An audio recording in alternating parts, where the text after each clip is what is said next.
Chat in the Electric Lounge is powered by SECO Energy, an electric distribution cooperative serving over 260,000 members across parts of 7 Central Florida counties. For more information about us, visit secoenergy.com. Are you ready? Are you ready? Well, welcome back to Power Chat in the Electric Lounge. I'm your host, Curtis Wynn, and today's conversation is all about investing in the next generation. We're talking youth tour, leadership, and the kind of opportunities that can really shape a young person's future.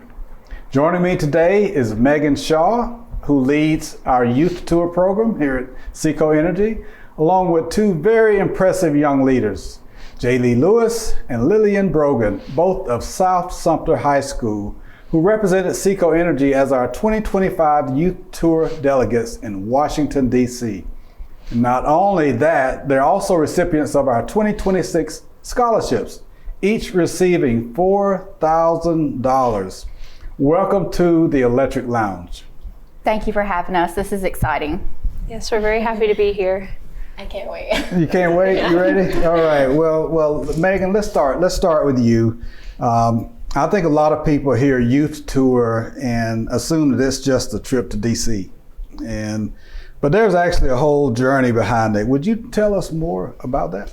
There really is. Youth Tour is an experience like no other. It's designed to teach future leaders about electric cooperatives and our impact on rural America in a fun and engaging way. And one of the first things I always like to point out is that both the Tallahassee trip and the Washington, D.C. trip are completely paid for by SECO Energy. So it's an opportunity that's fully accessible to all students. We want them focused on the experience, not the cost. Not the cost. That's great, because without that, I'm sure many students would not have that opportunity. So tell us a little bit about how the process works. How does that work? Absolutely. So we start out by selecting a group of high school juniors across SECO Energy service territory, historically about 10. From there, they go on to the 2-day Florida Youth Tour in Tallahassee. And from there, they compete in a video competition where we select 2 to attend the National Youth Tour in Washington, D.C., which is about a week long. Wow. All right. So Jayley, Lillian, all right, let's take us back to Tallahassee. How did that go, and what was that experience like for the 2 of you? Who wants to start? It was a lot of fun. I think my biggest takeaway from it was all of the things I got to experience that I wouldn't usually see in like a day-to-day, like getting and going to see everything, especially like the connections I made like with people I would have never met. Some of them live like 3 hours away from here, and I still talk to them. So my biggest takeaway was not just what I got to experience, but who I got to experience it with and the connections you can make other than just within your school.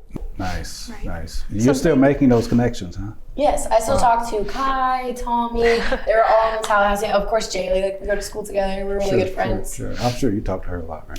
Yeah. So, Jayley, what was it like for you?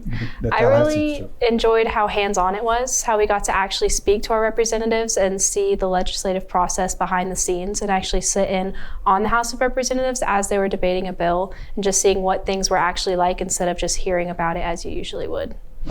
Right. So then there's that video.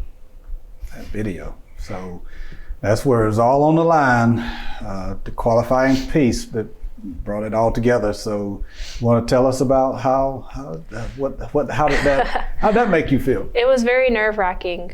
Yeah, definitely.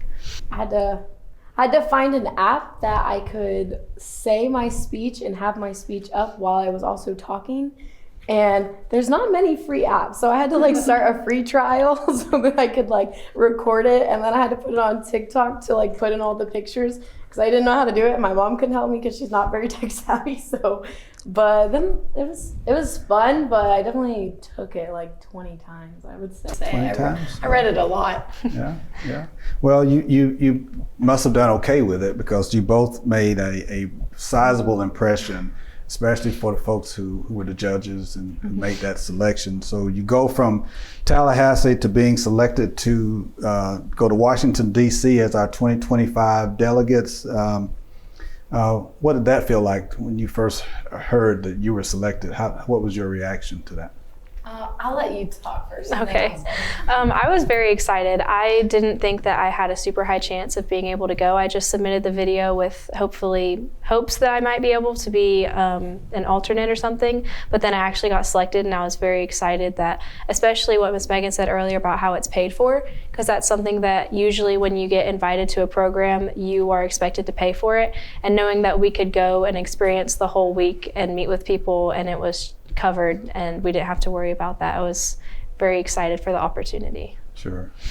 So my experience was a little different because at first I was not the one that was picked to go, to go. It was me, Jayley, and Tommy and her were going to go, and then he ended up having another opportunity or something he had already decided he was going to do, so he couldn't make it. So then I got to go. So it was after already being told I was an alternate. I was excited that I got that close to going, but then when I was told that I was going, I was so excited.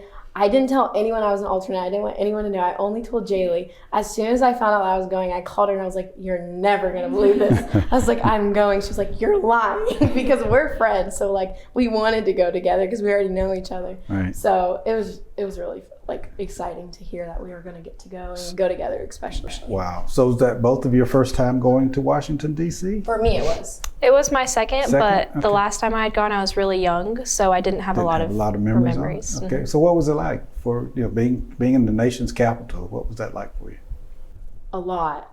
There's things going on everywhere you go. It's in politics, and we don't see that here in Sumter County. People aren't just on the side of the road protesting. So it was really eye-opening to see what other cities experience whenever you're going somewhere else that you don't usually go. Yeah.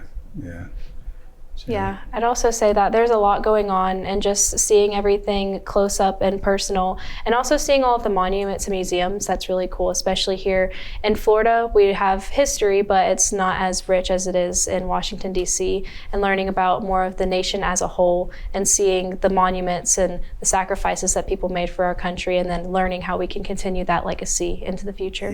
Yeah, rich is a good word for this. I mean, I've seen and heard from people who just spend a full day. It could take several weeks to see it all. There's just that much up there. There's a lot. There's a lot to see. So, Megan, I understand this group of students, including Jayley and Lillian, made quite an impression beyond just that trip itself. So, would you mind elaborating a little bit more about that impression and from your perspective? Yes, the SECO Energy Board of Trustees was so impressed with this group of students, their professionalism, their leadership, and how well they represented the cooperative. Yeah, we had just a few days ago had a chance to have dinner with the students, many of additional students just like the two of you, who really, just from my perspective, it really makes you feel pretty positive about the outlook of our future. We hear so many things that are not as positive, but that really makes me feel good to be in that type of environment. So they were impressed, but there was something that came with that being impressed. So what changed as a result of that? Yes, and it's really exciting because of the impact that this group of students made. The board made the decision to expand the programs, increasing the number of Tallahassee delegates from 10 to 12 and the number of Washington, D.C. delegates from 2 to 4. Yeah. I had just this morning had breakfast with President Anderson. He's still talking about this. Very impressed with it. I'm sure all of the other trustees are as excited and as supportive as he is. And the recognition didn't stop there. You were both selected to receive $4,000 in scholarships for 2026. Can you tell us a little bit about what that means to you to receive that? Well, for me, it means a lot because I can't go to the university that I wanted to go to because I wasn't going to be able to afford it.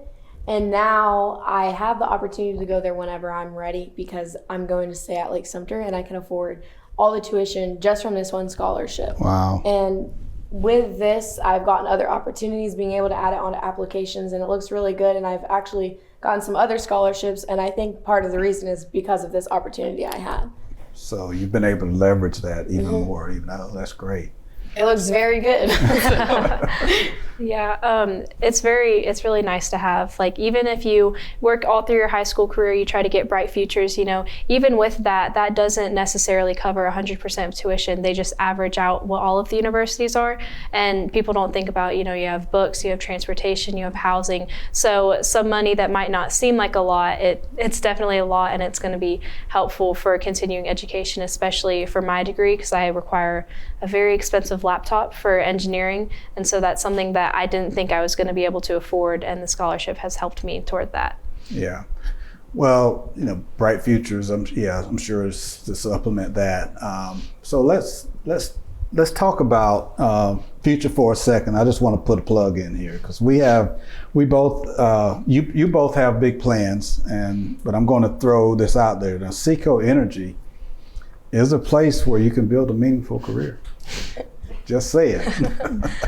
And we need leaders, we need problem solvers, we need bright people to help us fulfill our very important mission, and that is to serve not only our members, but our communities as well. And we always look for people who care about their communities. So I'm just going to leave it like that and just say that right in front of both of you. Good to know.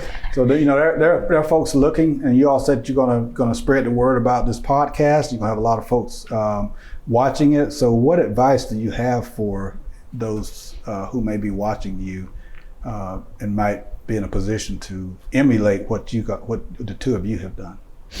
I would say just go for every opportunity that you have. Don't be scared to try new things. I know for a lot of people it might seem like, oh, going to Tallahassee with people I don't know, like that's going to be scary. I'm not going to know what to do. But you really just have to put yourself out there. And Miss Megan did a good job as a chaperone, making us all feel comfortable. And we got to know each other. And I'm kind of a shy person, and Lily being there helped me be a little bit more outgoing. But you really will become friends with these people, and it'll be an experience that you will never forget.